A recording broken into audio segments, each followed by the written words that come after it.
Το 1972 στο Τέξας έγινε ένα πολύ περίεργο πείραμα.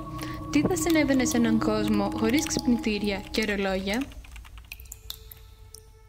Αυτό ακριβώς αποφάσισα να ανακαλύψω, κατεβαίνοντας σε μια απομονωμένη και σκοτεινή σπηλιά, όπου θα περνούσα 7 ολόκληρους μήνες χωρίς κανέναν τρόπο να ξέρω τι ώρα είναι.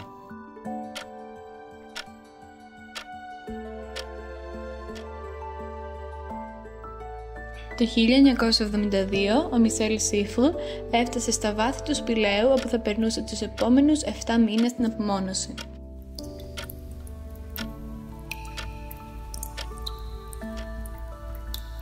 Πώς θα περνούσε λοιπόν ο Μισελ το χρόνο του?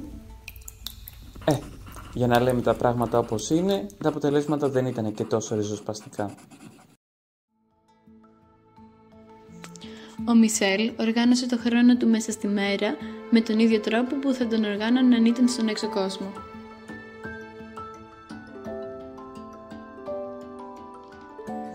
Το βιολογικό του ρολόι ήταν πάντα μέσα του, στον εγκέφαλό του, όπως και σε όλους μας.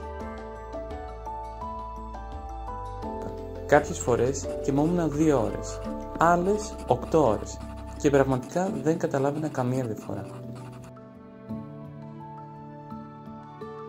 Αυτό άλλωστε είναι το πρόβλημα των ανθρώπων. Τι είναι ο χρόνος? Δεν γνωρίζουμε.